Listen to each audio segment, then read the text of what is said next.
এবার আমাদের পরবর্তী অনুষ্ঠান।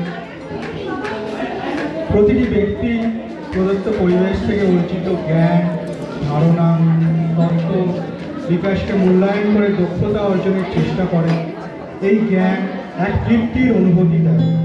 চিন্তার স্বাধীনতা, ধর্মের স্বাধীনতা, বাক স্বাধীনতা এবং মত প্রকাশের স্বাধীনতা সচিত্র মানসিকতার অগ্রগতি। আজই এই প্রাঙ্গণে সেই চিন্তাধারাকে কেন্দ্র করে এক আলোচনা সভার আয়োজন করা হয়েছে। অংশগ্রহণে অশোক চৌধুরী, অনিতা মণ্ডল, চিরজ্যোতি দেব, সুব্রত চট্টোপাধ্যায়, রণধীর ঘোষ ও মৌমিতা ঘোষ। নমস্কার, শুভ অপরাহ্ন। আমাদের আজকের অনুষ্ঠানের এই পর্বে আমরা খুবই সীমিত সময়ের মধ্যে রবীন্দ্রনাথের জীবনবোধ ও দর্শন সূত্রের মূল ভিত্তির কিছু দিক নিয়ে খুব সংক্ষিপ্ত ও আন্তরিক আলোচনা আপনাদের কাছে পরিবেশন করব। দর্শন কথাটা শুনলেই এমন যেন মনে হয় না শুষ্কং কাষ্ঠং তিষ্ঠতি অগ্রে। এখন এই পর্বের আলোচনা শেষে এটা দেখায় যে আমরা কি পেলাম নিরস তরু বড় পুরত ভাগে। তবে আসুন শোনা যাক। আজকে আমাদের আলোচনা সবাই যারা অংশগ্রহণ করছে তারা জ্যাকসনভিল এবং অরল্যান্ডোর পরিচিত মুখ, তবে আজকে সবার পরিচয় তার রবীন্দ্র অনুরাগী বা রবীন্দ্র ভক্ত এই স্পেকট্রামের মধ্যে। তো আজকে আলোচনার তিনটি বিষয় ছিল, কিন্তু আমরা এটাকে দুটো করছি, রবীন্দ্রনাথ উপনিষদ ও রবীন্দ্রনাথের বৈজ্ঞানিক চিন্তা। তো আমি শুরু করবো সুব্রতার থেকে। সুব্রতা, তুমি যদি কিছু এই নিয়ে বলো। ব্রাহ্মধর্ম উপনিষদের মধ্যে সম্পর্ক।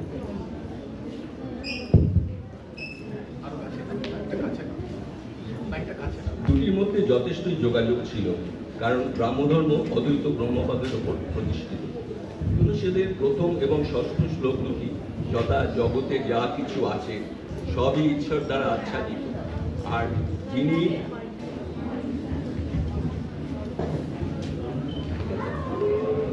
জগতে যা কিছু আছে তাই ঈশ্বর দ্বারা আচ্ছাদিত, এবং যিনি নিজ আত্মাতে সর্বসৃষ্টিকে এবং সর্বসৃষ্টির মধ্যে নিজের আত্মাকে দেখেন, তিনি কখনো দুঃখ অনুভব করেন।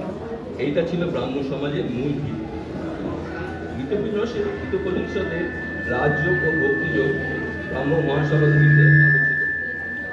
ধ্যানের মাধ্যমে মানব মনকে বিশ্বমন বা ব্রহ্মের সঙ্গে মিলিয়ে দেওয়া, আর ভক্তির মাধ্যমে ব্রহ্মকে নিজের সঙ্গে একাত্ম করে। যেমন ওই গানটিতে আছে, তোমারও অসীমে প্রাণমনলয়ে যত দূরে আমি ধাই, কোথাও দুঃখ, কোথাও মৃত্যু, কোথাও বিচ্ছেদনা। আরেকটি গান আছে এইরকম। এই গানটার শেষের দিকে আবার বলছে, অন্তর গ্লানি সংসার ভার, পলক ফেলিতে কোথায় একাকার, জীবনের মাঝে স্বর্গ তোমার, রাতি বাড়ি যেন পাই। এরপরে বলবো কতগুলি সংজ্ঞা, যেমন গীতোপনিষদে দেওয়া ধ্যানের ব্যাখ্যা, কর্মযোগে স্থিতপ্রজ্ঞ, সাংখ্যযোগে ব্রাহ্মস্থিতির বর্ণনা, এবং বৃহদারণ্য উপনিষদে অহং ব্রহ্মাস্মি, আরও আছে তত্ত্বমসি। এইসবই ব্রাহ্ম সমাজের ধর্মচেতনার মধ্যে একীভূত ছিল। এরপরে বলবো ছান্দোগ্য উপনিষদ, যাতে মানবাত্মা ও পরমাত্মার মধ্যে সম্পর্ক, মানবাত্মার গতি যে পরমাত্মার দিকে, সেই কথাটি এখানে আলোচনা। তৈত্তরীয় উপনিষদে যেটা বলা হয়েছে যে ঈশ্বর নিজেকে সম্ভব করবেন বলে দ্বিধা বিভক্ত হয়ে প্রকৃতিকে সৃষ্টি করলেন, আবার সেই প্রকৃতির মধ্যে নিজে প্রতিষ্ঠিত হয়ে এই বিশ্বজগৎ সৃষ্টি করলেন। এই কথাটি রবীন্দ্রনাথের একটি গানের মধ্যে ভালোভাবে রয়েছে। সেই বিখ্যাত গানটি, হেমর দেবতা আপনারে তুমি দেখিছ মধুর রসে, আমার মাঝারে নিজের করিয়া না। এরকম আরও একটি গান আছে, তাই তোমার আনন্দ আমার পর, তুমি তাই এসেছো বুঝে, আমায় নইলে ত্রিভুবনেশ্বর তোমার প্রেম হতো যে। ধন্যবাদ সুব্রতদা। আমরা আজকে ঋক, সাম, যজু, অথর্ব এই চারটি বেদের উপনিষদ নিয়ে আলোচনা করছি। ঋগ্বেদ সব থেকে পুরাতন বেদ আমরা জানি, এতে আছে 10টি উপনিষদ। তার মধ্যে আইতরেয় উপনিষদ সব থেকে পপুলার, যাতে বলে may my speech be based on my mind, অর্থাৎ যথা মানসে তথা ভাষা। যে কোনো বস্তু বা অবজেক্ট আমরা যদি দেখি একটা এন্টিটি অনুকরণ, সেরকম আমরা যা চিন্তা করি আমরা তারই একটা ব্লুপ্রিন্ট। একটি পিরামিড আকারে দেখি, তাদের প্রথমেই আসে বৈদিক চাহিদাগুলি, তারপর আসে সামাজিক চাহিদা। এতে আমরা সবাই পরিতৃপ্ত থাকি, কিন্তু যদি কোনো কারণে এই সীমিত সীমা অতিক্রম করতে পারি, তখন আসে স্বচ্ছতা, অর্থাৎ কনসাসনেস। নিজেকে বোঝা, নিজেকে জানা, নিজেকে খোঁজা, অনুভব করা। গানটি মনে পড়ছে খুবই, সুখের মাঝে তোমায় দেখেছি, দুঃখে তোমায় পেয়েছি গ্রামে। তারপর আসে যাক সামবেদে। ছান্দোগ্য উপনিষদ ও প্রণা উপনিষদ, এই দুই মূল উপনিষদ যুক্ত। তত্তমসি অর্থাৎ তত্তমসি, যা ছান্দোগ্য উপনিষদের মূল মন্ত্র, যেটা সুব্রতলা বললো একটু আগে। এর অর্থ হচ্ছে তুমি সেই, আর সেই তুমিকে অর্থাৎ জীবন দেবতাকে বিভিন্ন রূপে ফুটিয়ে তুলেছেন কবি। তিনি দাতা আর আমরা গ্রহীতা। গানটি মনে পড়ছে, ভুবন জোড়া আসন খানি, আমার হৃদয়ের মাঝে বিছাও আনি। আরও আছে, আমার প্রাণের মানুষ আছে প্রাণে, তাই হেরি তাই সকল গানে। ছান্দোগ্য উপনিষদের কথাতে আসি, বলেছেন সবই তারই সৃষ্টি, তা আমাদের মধ্যে প্রতিফলিত হয়। যেমন দেখুন এই এক্সাম্পলটা, তুমি খুশি থাকো আমার প্রাণে চেয়ে চেয়ে, আর বলেছেন ফিরে ফিরে চিত্ত বিনয় দাও যে না। আরও বলি, তিনি নিরাকার, পানাহার মুক্ত, নিদ্রা তাকে স্পর্শ করে না। এই তো অদ্বৈতবাদেরই উপলক্ষ মাত্র। তাই তিনি বলেন, জীবনও যখন শুকায় যায়, করুণা ধারায় এসো। এরপর আসে যজুর্বেদে। এখানে 4টি বেদের কথা বলা আছে, তার মধ্যে ঈশো উপনিষদ, 4টি উপনিষদের কথা বলা আছে। এর মধ্যে ঈশো উপনিষদটি খুবই পপুলার। ওম পূর্ণমাদং পূর্ণমিদং পূর্ণাৎ পূর্ণ ভবতে, এটা একটু ভুল আছে। এতে উপনিষদের মূল মন্ত্রের কথা বলা আছে, সবকিছুই কানেক্টেড, অর্থাৎ আমরা বিশ্বের প্রতিটি পয়েন্টে কানেক্টেড।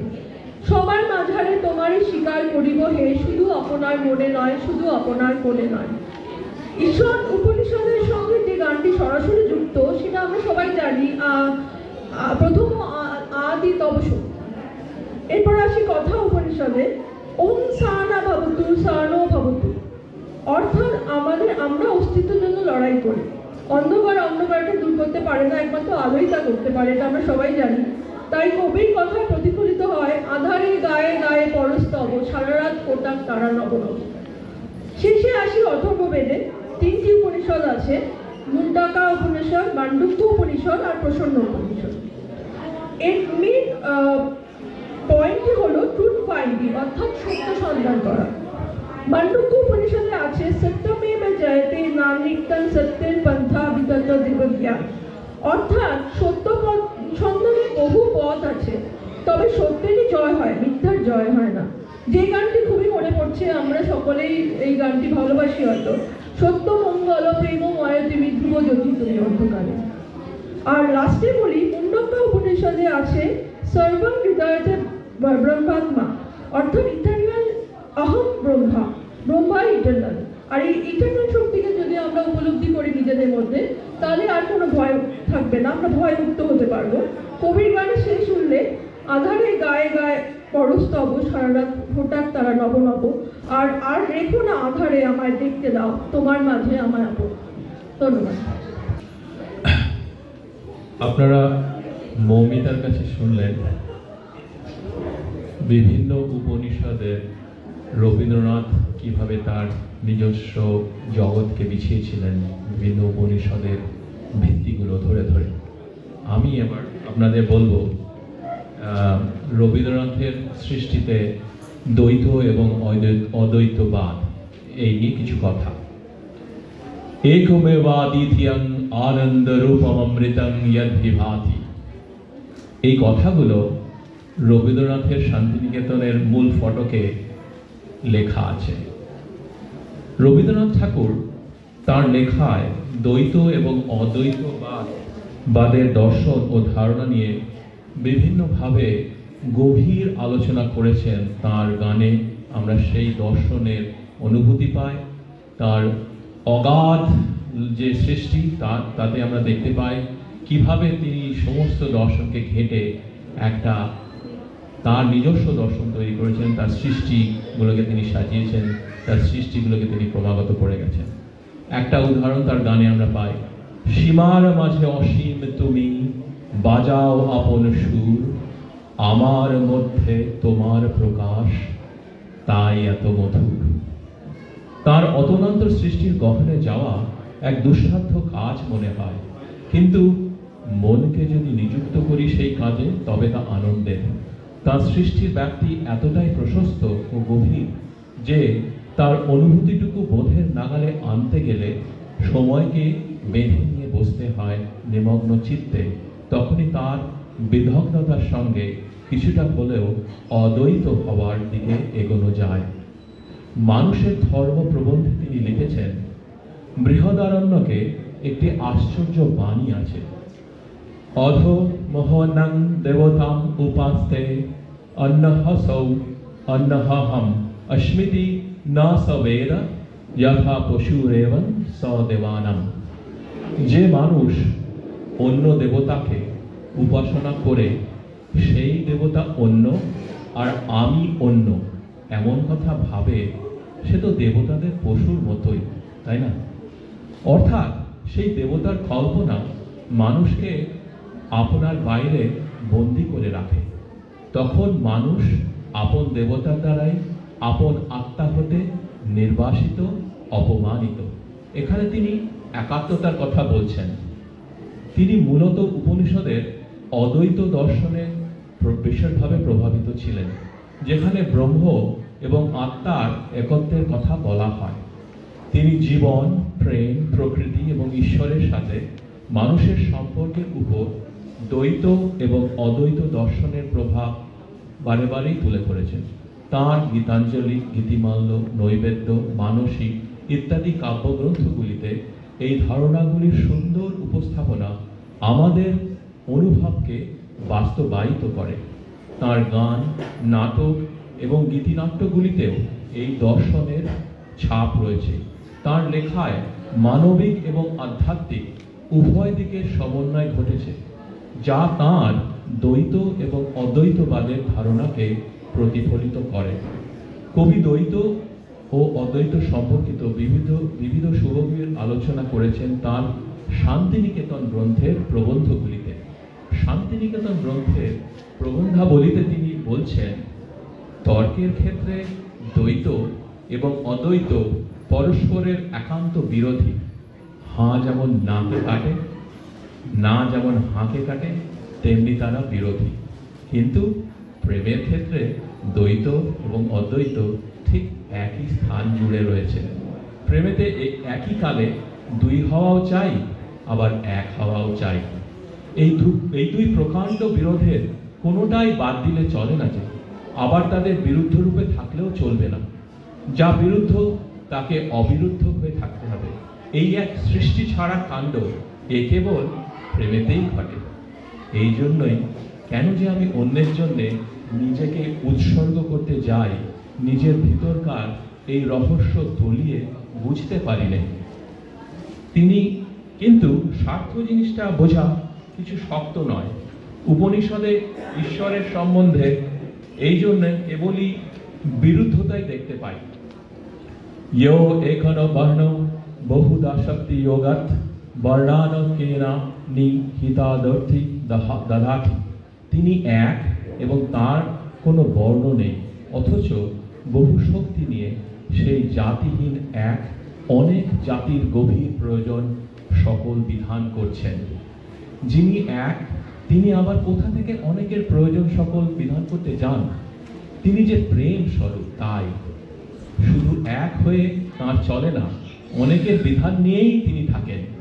এই যেমন শোনা গেল, উপনিষদে আবার সেই কথাই আপন ভাষায় বলছে নিরক্ষর অশাস্ত্রজ্ঞ বাউল, সে আপন দেবতাকে জানে আপনার মধ্যেই, তাকে বলে মনের মানুষ বলে উনি বাউল বলছেন, মনের মাঝে মনের মানুষ করো অন্বেষণ।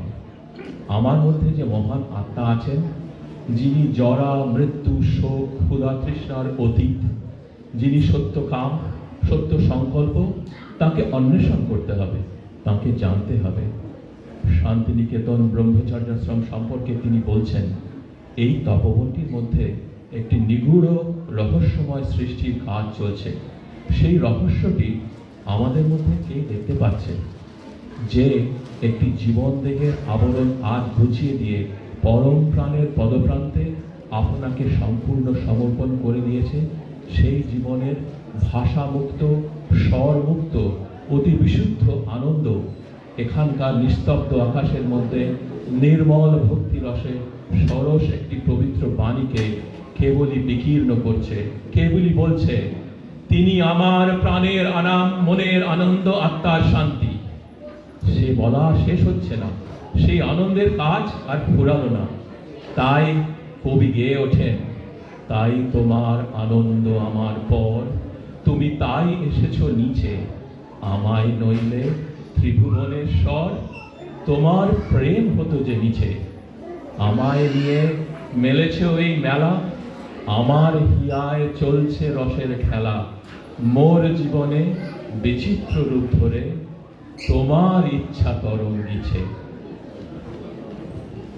আপনারা শুনলেন এতক্ষণ সুব্রতদা, মৌমিতা, চিরজ্যোতি বলল।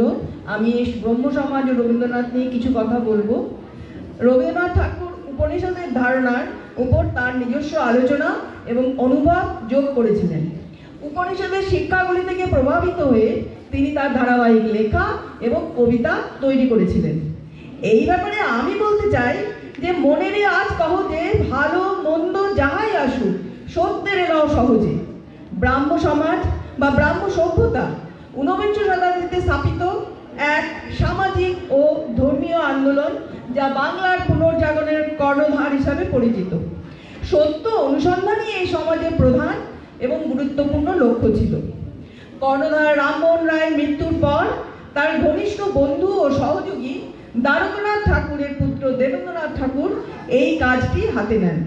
তিনি ব্রাহ্মধর্ম গঠন করেন এবং ব্রাহ্মধর্মের অনুগামীরা ব্রাহ্ম নামে পরিচিত হন। দেবেন্দ্রনাথের এই ব্রাহ্মধর্ম বা ধর্মীয় নৈতিক বিধান ব্রাহ্মধর্মের মৌলিক নীতিতে পরিণত হয়। তাতেই ব্রাহ্ম সমাজের নিজস্ব এক রীতিনীতি গঠন হয়। আর একটি গুরুত্বপূর্ণ বিষয় হলো ব্রহ্ম সঙ্গীত, যা ব্রহ্ম সমাজের উপাসনা সেবার সময় গাওয়া ভক্তিমূলক গান এবং স্তোত্র সমন্বিত। রবীন্দ্রনাথকে কোনো বাধা ধরা সামাজিক গণ্ডিতে স্থাপিত করা একটা দুর্লভ ব্যাপার। তবে এটা আমাদের মনে রাখতে হবে যে ব্রহ্মসঙ্গীতের মূল ধারক ছিলেন তিনি। রবীন্দ্রনাথের আধ্যাত্মিক চিন্তাগুলো উপনিষদের ধারণা থেকে উদ্ভূত হয়েছে, তবে তিনি তার নিজস্ব অভিজ্ঞতা, মন্তব্য এবং চিন্তাগুলি সংযুক্ত করেছিলেন। উপনিষদের শিক্ষা থেকে অনুপ্রেরণা পেয়েও রবীন্দ্রনাথ প্রেম, প্রকৃতি, সত্য অনুসন্ধান এবং জীবনের সৌন্দর্যের উপর গান প্রস্তুত করেন। এই যেমন এই ধরুন হৃদয় আমার নাচে রে আজিকে, এ যেমন কলাপের মাঝে বিকশিত এক শক্তি। আরও বলেন, ভালোবেসে সখী নিভৃত যতনে আমার নামটি লিখো। এইসব ভাব ধারণা যা মানব চিত্তকে স্পর্শ করে তা উপনিষদে খুঁজে পাওয়া খুবই দুর্লভ। সাথেই তার আধ্যাত্মিক চিন্তার পদ্ধতি হলো মানবিক। এককালে তিনি ভগবান দর্শী ছিলেন। যেমন হৃদয় দেবতা রয়েছে প্রাণে, মনও তাও যেন নিয়ত জানে। এই লাইনটি থেকেই তাহার ঈশ্বর দর্শনটি প্রকাশ পায়। কিন্তু পরে তার চিন্তাধারার সমন্বয় ঘটেছে মানুষের মধ্যে সমন্বয়, যা ঐক্য সৃষ্টি করে এই বিশ্বে, এবং এটি তাহার সম্পূর্ণ নিজস্ব চিন্তাধারা। এই লাইনটি দিয়ে আমি শেষ করব যে সবার উপরে মানুষ সত্য, তাহার উপরে নাই। এই দর্শনের উপর তো আর কোনো কথাই হয় না।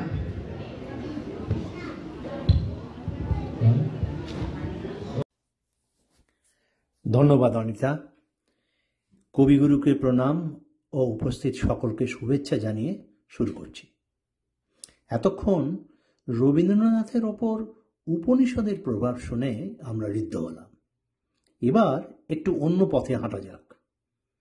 পাশ্চাত্যের পোস্ট রেনেসাঁ পিরিয়ডে age of reason, monotheism, unitary doctrine, হিউম্যানিজমও কবিকে প্রভাবিত করেছিল। উনি তো শুধু শেলি, কিটস, ওয়ার্ডসওয়ার্থই পড়েননি, পড়েছেন Romain Rolland, Max Muller, Spinoza, Schopenhauer, Kant, Hegel ইত্যাদিও। এছাড়া আমাদেরই বৌদ্ধ দর্শন, বৈষ্ণব ধারা, বাউল, সুফি সহজিয়াও ওনাকে প্রভাবিত করেছে। সমগ্র উপনিষদে মোট 4টে মহাবাক্য আছে। তার দুটি হল প্রজ্ঞানম ব্রহ্ম ও অহম ব্রহ্মাস্মি, অর্থাৎ প্রজ্ঞা বা চেতনাই হল ব্রহ্ম এবং সেই ব্রহ্ম আমারই অন্তরে বিরাজমান। এই কথাগুলির সাথে কবি সাদৃশ্য দেখেছেন ফ্রেঞ্চ ফিলসফার রেনে দেকার্তের এক বিখ্যাত উক্তির, ল্যাটিন ভাষায় কজিতো এরগো সাম, অর্থাৎ I think therefore I am. Kurosawa যেমন সত্যজিৎ সম্বন্ধে বলেছিলেন, not to have seen cinemas of Ray is like existing in the world without seeing the sun or the moon. Max Muller সেই রকমই বলেছেন উপনিষদের সম্বন্ধে। আর শোপেনহাওয়ার বলেছেন, in the whole world there is no study that is so beneficial and so uplifting as that of the উপনিষদস। আর সাম্প্রতিককালে ব্রিটিশ কলাম্বিয়া ইউনিভার্সিটির এক প্রফেসর এভান থমসন বলেছেন যে উপনিষদ এতই ফান্ডামেন্টাল এবং গ্রাউন্ড ব্রেকিং উইজডম যে ইতিহাসকে বিসি অ্যান্ড এডির বদলে pre Upanishad and post Upanishad হিসেবে চিহ্নিত করা উচিত। কি বোল্ড আইডিয়া, ভাবো তো। এইসব রবি ঠাকুর জানতেন। যার জীবনে দর্শনের এত ধারার মিলন হলো, তার নিজস্ব উপলব্ধিটা কি? এটা রবীন্দ্রনাথের গল্প, উপন্যাস, এমনকি কবিতা থেকেও বোঝা শক্ত, কারণ এগুলো গল্প, ওনার নিজস্ব অনুভূতি নাও হতে পারে।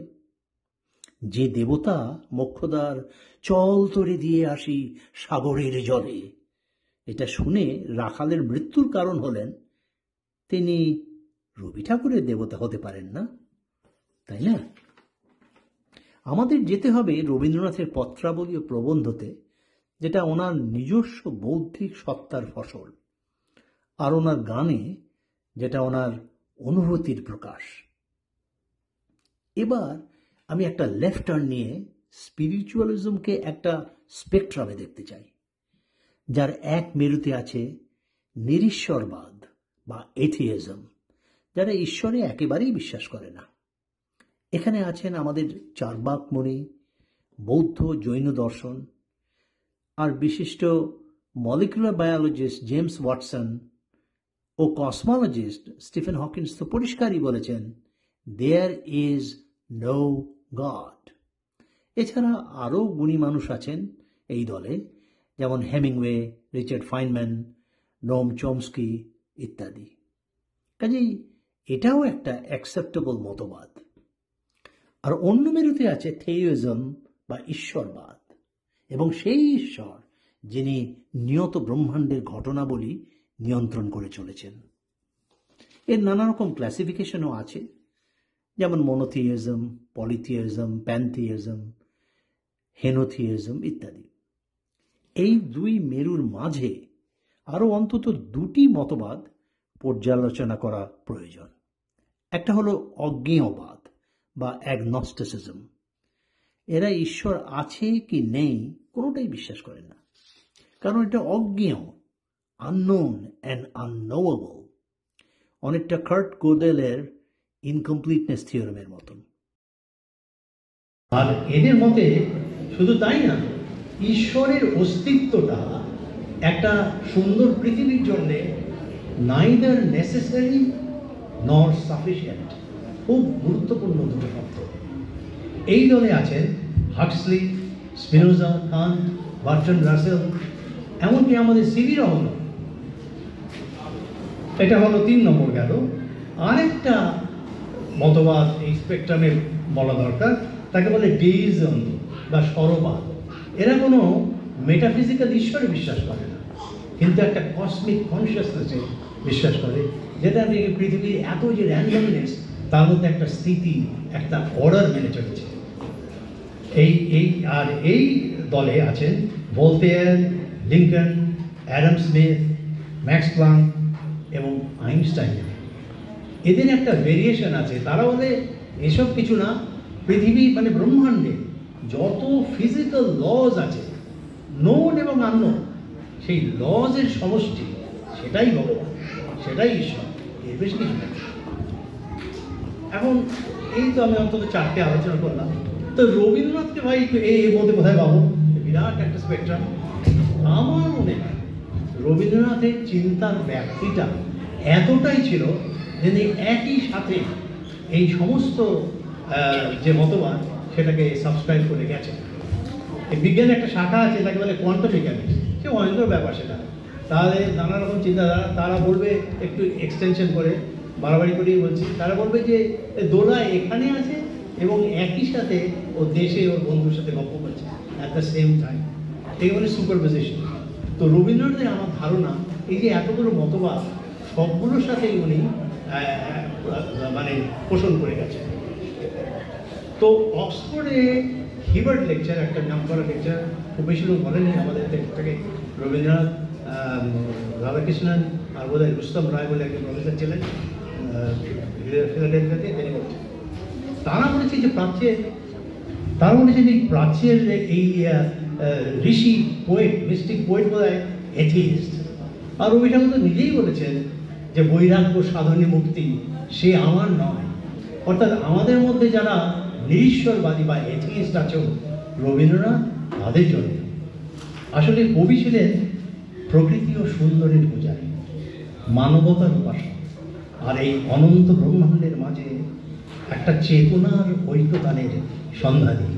তাই তো তিনি বলেছেন, আমারই চেতনার রঙে পান্না হলো সবুজ, চুনি উঠল রাঙা হয়ে, আমারই চেতনার রঙে।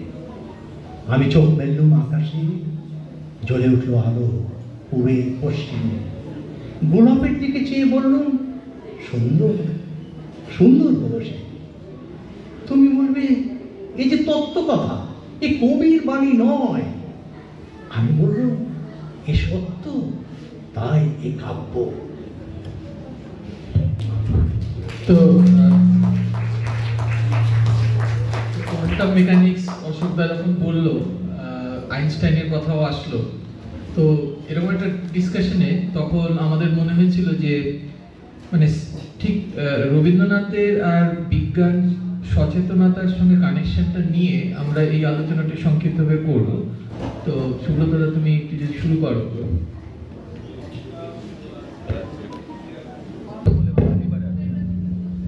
জ্ঞানের ক্রমবিকাশ থেকে যেমন বিজ্ঞানের সূচনা, তেমনি রবীন্দ্রনাথের বৈজ্ঞানিক চিন্তাধারার সূচনা তার দার্শনিক অনুসন্ধান থেকে। বিজ্ঞানের মৌলিক প্রশ্নগুলি যেমন কি, কেন, কিভাবে, কোথা থেকে, এই সব উত্তর পেতে হলে একটি দার্শনিক শক্তিসম্পন্ন মনের প্রয়োজনীয়তা, যেটা আমাদের কবির ছিল। এখানে আমি 2-4টে বিষয় নিয়ে বলবো। ওনার পর্যবেক্ষণ এবং অনুসন্ধানের 5টি বিষয়: সৃষ্টি ও স্রষ্টা, কর্ম ও চিন্তাধারা, স্বভাব ও ধর্ম, সভ্যতা ও তার ইতিহাস, এবং আমাদের জীবন দর্শন। প্রত্যেকটা জিনিস জাস্ট ছুঁয়ে যাব কারণ সময় নেই। সৃষ্টি ও স্রষ্টা, এটা সম্বন্ধে হচ্ছে আমরা কে, কোথা থেকে এলাম, কিভাবে আমাদের সৃষ্টি হলো। প্রথমেই সেই গীতাঞ্জলির কথা বলতে হয়, যার মধ্য দিয়ে সারা পৃথিবীর জনগণ তার সঙ্গে পরিচিত হয় 1913 সালে নোবেল পুরস্কার মারফত। এটাতে প্রথম হচ্ছে স্রষ্টা অর্থাৎ স্বয়ং ব্রহ্ম, তারপর সৃষ্টি, মানুষ এবং তার পারিপার্শ্বিক জগৎ। এই সৃষ্টি ও স্রষ্টার মধ্যে একাত্মতা, মাঝে স্রষ্টা কিন্তু একাকী, সেই বিষয়, এবং সৃষ্টির আত্মনিবেদনে স্রষ্টার ধরা দেওয়া, এবং সর্বশেষে সৃষ্টির পৌনঃপুনিকতা অর্থাৎ জন্মান্তরবাদ। এইগুলো এই বইতে 137টি গান ছিল, তার মধ্যে উনি লিখে গেছেন। আমি প্রত্যেকটা বিষয়ের একটা করে উদাহরণ দেব। যেমন স্রষ্টা ব্রহ্ম, মহাবিশ্বে মহাকাশে মহাকাল ও মাঝে, এইটি। দ্বিতীয়টি সৃষ্টি, প্রতিদিনও তব গাথা গাবো আমি সুমধুর, তুমি দেহ মোরে কথা গাবো আমি সুমধুর, তুমি দেহ মোরে কথা, তুমি দেহ তারে সুখ। তারপরে হচ্ছে স্রষ্টার একাকিত্ব, উনি আমাদের সঙ্গে রয়েছেন, সব কিছুই করছেন উনি, সবার মধ্যে মিশে আছেন, কিন্তু কোনোটির মধ্যেই নেই, একটি ধাঁধার মতো। তিনি সর্বসময় একাকী, সেই সম্বন্ধে উনি লিখে গেছেন, কোন আলোতে প্রাণের প্রদীপ জ্বালিয়ে তুমি ধরায় এসো। তারপরে সৃষ্টি ও স্রষ্টার মধ্যে নিগুড় সম্পর্ক। তাই তোমার আনন্দ আমার পর, তুমি তাই এসেছো নিচে, আমায় নইলে ত্রিভুবনেশ্বর, তোমার প্রেম হতো যে নিচে। এবং আরেকটি গান এরপরে বলছি, যেটি জন্মান্তরবাদের উপরে। আমার মনে হয়, আমারে তুমি অশেষ করেছো এমন লীলা তব, পুরায় ফেলে আবার ভরেছো জীবন নব নব। প্রত্যেকে আমরা আসি, প্রথমে অব্যক্ত থাকি, তারপরে ব্যক্ত হই এই জীবনে, তারপরে আবার আমরা অব্যক্ত হয়ে যাই। এরকম বারবার জন্ম মৃত্যুর খেলা তিনি আমাদের সৃষ্টি করছেন, আবার নিয়ে নিচ্ছেন। এই আমাদের সেই জন্যই উনি পুরায় ফেলে আবার ভরেছো জীবন ও নব নব। এরকম ওনার আরো অনেক গান আছে জন্মান্তরের বাদ। এবার আমি কর্ম ও চিন্তাধারাতে আসছি। এই সম্বন্ধে এই বইটি সাধনা বলে একটি বই সংকলন, ওটা উনি অ্যাকচুয়ালি লেখেননি, ওনার অনেক প্রবন্ধের সংকলন করে এই বইটি হয়েছিল সাধনা। বইটি 1915 সালে সংকলিত হয়েছিল। 1913 সালে নোবেল পুরস্কার পাওয়ার পর, যখন ওনার সাহিত্যের প্রচুর ডিমান্ড হলো সারা পৃথিবীতে। এই বইটিতে রয়েছে বেষ্টি ও সমষ্টি, আত্মসচেতনা, অশুভ চিন্তা, মানে কি নেই সবকিছু, আত্মাহংকার, প্রেমানুভব, কর্মসচেতনতা, সত্য এবং অসীমের প্রকাশ নিয়ে উনি আলোচনা করেছেন। অসামান্য পর্যবেক্ষণ শক্তি দিয়ে প্রতিটি বিষয়ের স্বরূপ উদ্ঘাটন করেছেন, চিন্তা করেছেন এবং বিচার করেছেন। এরপরে বলছি স্বভাব ও ধর্ম। মানুষ তার এই উদার ও প্রসারিত দার্শনিক হৃদয় কোথা থেকে পেল? আমরা তো আমাদের সঙ্গে তো প্রচুর জীবজন্তু অনেক রকম আছে, দেবতারাও আছে, কিন্তু মানুষের এই যে প্রসারিত হৃদয়, এটা মানুষ কোত্থেকে পেল? উনি নিজে এই সম্বন্ধে অনেক পড়াশোনা করেছেন এবং লিখে গেছেন মানুষের ধর্ম বলে একটি বইতে, যেখানে বলেছেন মানব কোষই এর উৎস। প্রতিটি মানুষের ক্ষুদ্রতম, শরীরের ক্ষুদ্রতম অংশ মানব কোষ, এটাই হচ্ছে এর উৎস। প্রতিটি মানব কোষ নিজের রক্ষণাবেক্ষণের সঙ্গে সঙ্গে অন্যদেরও, মানে পাশে যে মানব কোষটি আছে তারও সঙ্গে নিজের বৃহত্তর দৃষ্টিভঙ্গি নিয়ে একাত্ম হতে চায়, এবং তার পাশে আবার তারপর অন্যান্য মানব কোষের সঙ্গে পুরো দেহেরই সঙ্গে একটা একাত্মবোধ জাগে।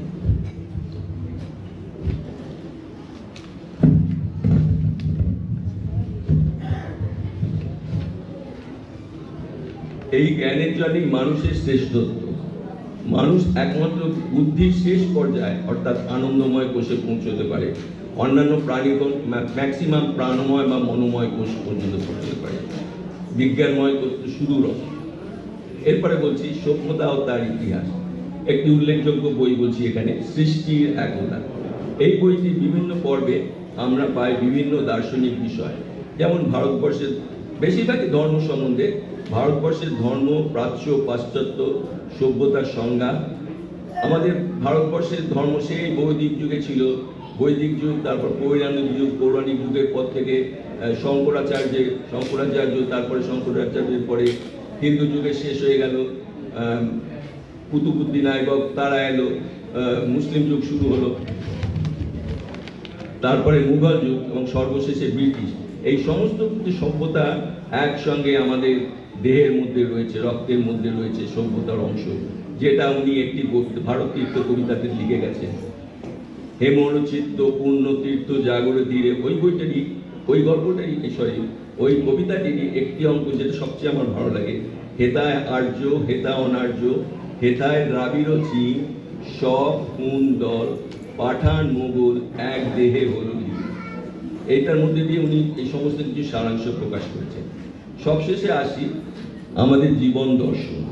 রবীন্দ্রনাথের দার্শনিক চিন্তাধারা আমাদের সমাজ ও সংসারকেও ছুঁয়ে গেছিল।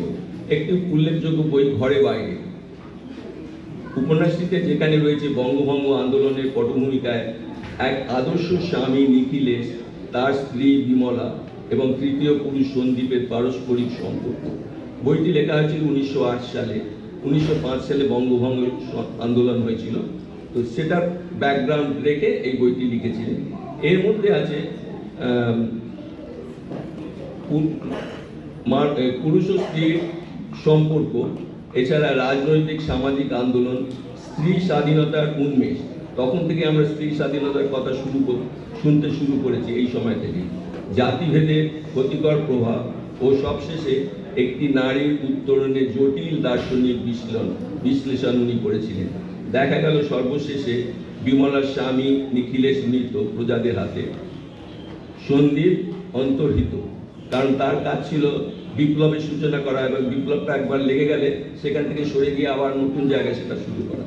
তো সেও ছিল না, স্বামী নিখিলেশও মৃত, তখন কি হলো? কিন্তু তার জন্য আমাদের চিন্তার কিছু নেই, উনি তখন একজন পরিপূর্ণ নারী বিমলা। আমরাও পরিচিত হলাম এই বিমলার জীবনের সঙ্গে, আমরাও পরিচিত হলাম আধুনিক স্ত্রী স্বাধীনতার সঙ্গে।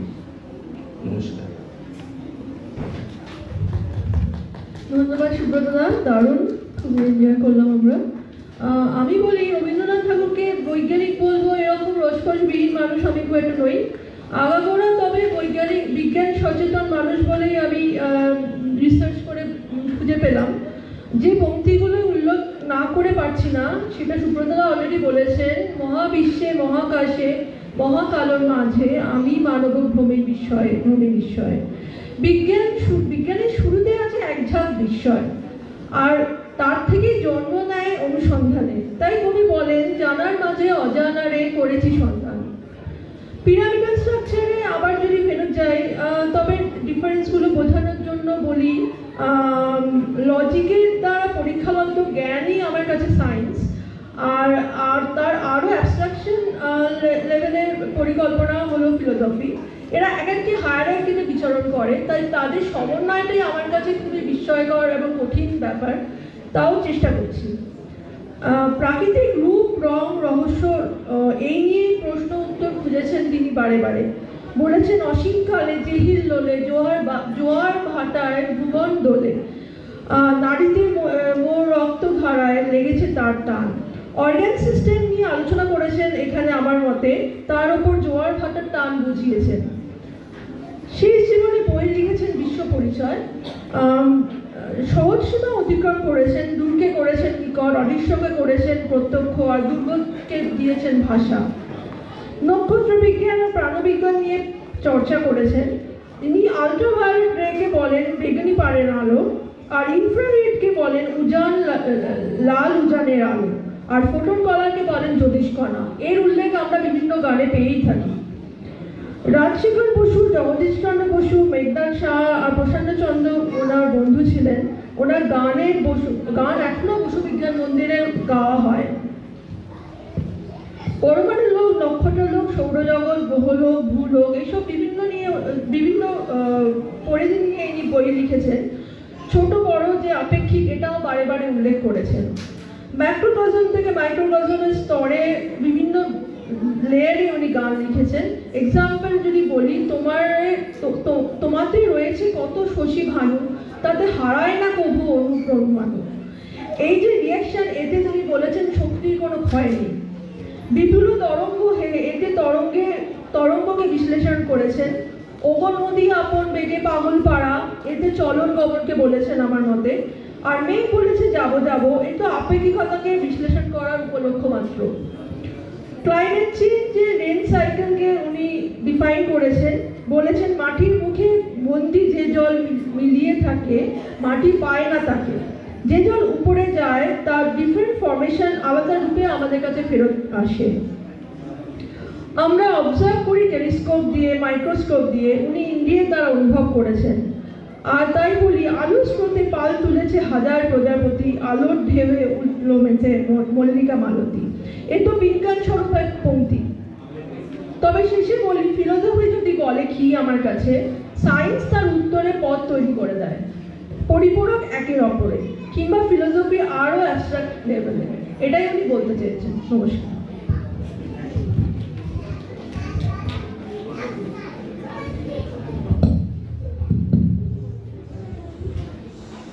ধন্যবাদ মমিতা, তোমার রবীন্দ্রনাথের বিজ্ঞান চেতনা সম্পর্কে আমাদেরকে সমৃদ্ধ করার জন্য। আমরা তোমার কাছে, সুব্রতদার কাছে, তোমার কাছ থেকে শুনলাম। আমরা শুরু করেছিলাম রবীন্দ্রনাথের দর্শনের ভিত্তিটা নিয়ে, তারপর দেখলাম যে কিভাবে তিনি শুধু ভারতীয় দর্শন বলতে যেটা বুঝি সেটা নয়, তার থেকে যে পাশ্চাত্য যে দর্শন, পাশ্চাত্য যে এত মানুষের সঙ্গে তার এত পড়াশোনা, তো রবীন্দ্রনাথের বিজ্ঞান ভাবনাটা কি রবীন্দ্রনাথের সমাজ ভাবনাটা কি, রবীন্দ্রনাথ কি বিজ্ঞানী? আমরা সুব্রতদা এবং মমিতার কাছে কিছু শুনলাম। বিজ্ঞান, রবীন্দ্রনাথকে যেমন মমিতা বললো যে রবীন্দ্রনাথ কি সত্যি বিজ্ঞানী বা বৈজ্ঞানিক? হয়তো তিনি বৈজ্ঞানিক নন। তার বিজ্ঞান সচেতন মনটা কি করেছে, বিজ্ঞান সচেতন মনটা মানুষের জন্য কি ভেবেছে, সেটাই আসল, সেটাই প্রমাণ করে অনেক কিছু, যেটা নিয়ে আমরা একটু কথা বলি। বিজ্ঞানের প্রতি রবীন্দ্রনাথের শুধু বিস্ময় বিজড়িত অনুরাগ নয়, সচেতন বিশ্বাস ছিল দৃঢ়, এবং তা প্রকৃত বিজ্ঞানের সত্য সন্ধানী দর্শনের উপর প্রতিষ্ঠিত, কোনো ভাবাবেগের দ্বারা পরিচালিত নয়। প্রকৃত জ্ঞানের আলোয় মানবতার উন্নতির স্বপ্ন দেখতেন তিনি। তাই তো তিনি লিখতে পারেন গীতাঞ্জলির সেই কবিতা, চিত্ত যেথা ভয় শূন্য, উচ্চ যেথা শির, জ্ঞান যেথা মুক্ত, যেথা গৃহের প্রাচীর, আপন প্রাঙ্গণ তলে দিবস সর্বরী, বসুধারে রাখে নাই খণ্ড ক্ষুদ্র করি। একটা বিজ্ঞান সচেতন মন না থাকলে এরকম জিনিস লেখা যায়? নিজেকে যদি প্রশ্ন করি তাহলে ভেবে দেখবো হয়তো যায় না। প্রাকৃতিক নিয়ম ও রহস্য উন্মোচনের প্রতি ছিল তার তীব্র আগ্রহ। বিজ্ঞান ও দর্শনের মিলনে খুঁজেছেন, বুঝতে চেয়েছেন জীবনের অগ্রগতি ও তাতে বিজ্ঞানের প্রয়োজনীয়তা ও সার্থকতা। নানাবিধ প্রতিভার সমাহার রবীন্দ্রনাথ বহু যুগ এগিয়েছিলেন।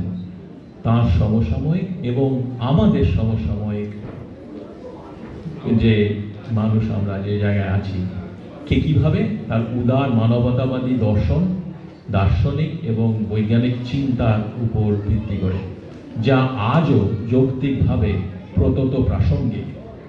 তিনি তো কোনো প্রাতিষ্ঠানিক ডিগ্রি অর্জন করেননি, কিন্তু তার অতল সৃষ্টির জ্ঞান ভাণ্ডারে নিজেকে নিমজ্জিত করতে গেলে আমরা বুঝি এই এক জীবনে তিনি যা সৃষ্টি করে গেছেন তা অতল স্পর্শী। তাকে বিজ্ঞানী বলতে পারবো না কেন?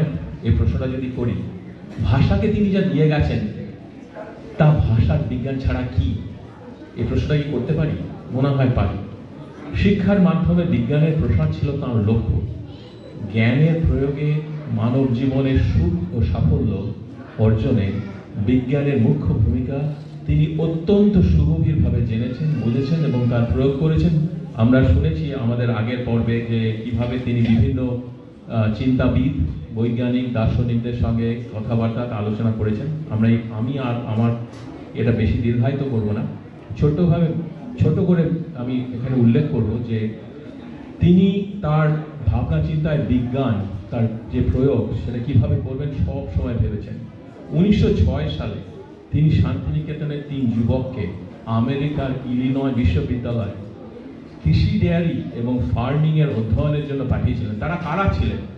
তারা ছিলেন তার পুত্র রথীন্দ্রনাথ, তার জামাই রবীন্দ্রনাথ গাঙ্গুলি এবং তার বন্ধু শীষচন্দ্র মজুমদারের পুত্র সন্তোষচন্দ্র মজুমদার, শান্তিনিকেতন বিশ্ববিদ্যালয়ের ছাত্র। প্রসঙ্গক্রমে আমি এখানে উল্লেখ করতে চাই, আমার সৌভাগ্য হয়েছিল এই সন্তোষচন্দ্র মজুমদারের পুত্রকে শিক্ষক হিসেবে পাওয়ার শান্তিনিকেতনে যখন আমি পড়েছিলাম। এটা এমন কিছু না, এটা ছোট্ট একটা ঘটনা আমি উল্লেখ করলাম। আর কৃষি বিজ্ঞান, মানুষ একটা পল্লী সংগঠন, এই যে ভারতের কৃষি নির্ভর যে জীবন, তার উন্নতি সাধন কিভাবে হবে, এইটাই চিন্তা ছিল তার। এই জন্যই তিনি তার নিজের বাড়ির, নিজের পরিবারের লোকজনকে সিভিল সার্ভিসের জন্য পাঠালেন ওই বিজ্ঞানটা পড়ার জন্য, যাতে দেশে এসে তার প্রয়োগ করতে পারেন। এবং তিনি কি করলেন? তিনি শ্রেণীকেতনে কৃষি বিজ্ঞান ও পল্লী সংগঠনের কাজ শুরু করলেন। তাতে যোগদান করলেন বহু মানুষ, তার মধ্যে ছিলেন লিওনার্ড নাইট এলমার্স ইনস্টিটিউট আজও আছে।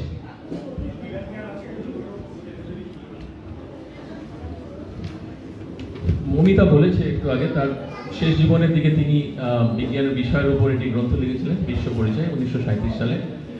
আমার মতে রবীন্দ্রনাথ পৃথিবীর প্রথম পরিবেশ বিজ্ঞানী। আমার মতে রবীন্দ্রনাথ পৃথিবীর প্রথম পরিবেশ বিজ্ঞানী, যিনি বৃক্ষরোপণ অনুষ্ঠানের সূচনা করেন শান্তিনিকেতনে। আজ সমগ্র বিশ্বে পরিবেশ রক্ষার জন্য সেটার উপায় কি? বৃক্ষরোপণ। তার সূচনা রবীন্দ্রনাথ করেছিলেন শান্তিনিকেতনে। বিজ্ঞান ও সাহিত্যের সমন্বয়ে তিনি বিশ্বাসী ছিলেন। মানব মনের বিকাশে দুইয়ের ভূমিকা অপরিসীম। এই যে বৃক্ষরোপণ কথাটি, যে অনুষ্ঠানটি তিনি সূচনা করেছিলেন, তার সঙ্গে তিনি আরেকটা জিনিসও করেছিলেন, তার নাম হলকর্ষণ। তার মানে এই যে অ্যাগ্রারিয়ান সিভিলাইজেশন, কৃষিভিত্তিক যে সভ্যতা, তাকে বিজ্ঞান নির্ভর করা, তাকে আরো এগিয়ে নিয়ে যাওয়া, এটা রবীন্দ্রনাথ ভেবেছিলেন। যে বিজ্ঞানী নন, নিশ্চয়ই তিনি তার বিজ্ঞান সচেতন মন এবং তার যে মানে জ্ঞানান্বেষণের যে সাধনা এবং যে ইচ্ছা, সেটা অদমিত, মানে তার কোনো কুল নেই, অকুল। এই গানটি দিয়ে আমরা তার পরিচয় পাই যে কিভাবে তিনি বিজ্ঞানকে সাহিত্যের ইয়েতে প্রকাশ করেছিলেন, সেই গানে, তার কথায়, তার ভাষায়। মরু বিজয়ের কেতন উড়াও শূন্যে, হে প্রবল প্রাণ, হে প্রবল প্রাণ ধুলিরে ধন্য করো করুণার পুণ্যে, হে কোমল প্রাণ। মৌনি মাটির মরমের গান কবে, উঠিবে ধনিয়া ধনিয়া মর মর তব রবে, মাধুরী ভরিবে ফুলে ফলে পল্লবে, হে মোহন প্রাণ।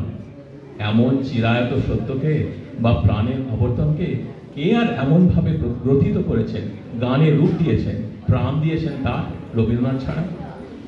এই একটু আগে শুনেছি জগদীশচন্দ্র তার বন্ধু ছিলেন এবং জগদীশচন্দ্রের সঙ্গে তার নিবিড় সম্পর্ক ছিল। শুধু বন্ধুত্বের জন্য নয়, তার যে জ্ঞান, সেই জ্ঞানকে কিভাবে তিনি কাজে লাগাবেন, সেই জন্য জগদীশচন্দ্রের সম্পর্কে তিনি কবিতা লিখেছিলেন। তারপরে আমি এবার শেষ করব, সেটা হচ্ছে যে তার চিন্তা ও কর্মে বিজ্ঞান মনস্কতার প্রভাব যেমন আমরা অনেক শুনলাম, তো অনেক গানের মধ্যে যেমন বলেছেন। তার একটি গান আমি উল্লেখ করে এবার আমি আমার কথা শেষ করব। আকাশ ভরা সূর্য তরা, বিশ্ব ভরা প্রাণ, তাহারি মাঝখানে আমি পেয়েছি মোর স্থান, বিস্ময় তাই জাগে আমার গান। অসীম কালের যে হিল্লোলে, জোয়ার ভাটায় ভুবন দোলে, নারীতে মোর রক্ত ধারায় লেগেছে তার টান। বিজ্ঞান মনস্কতা না থাকলে এ কথা লেখা যায়?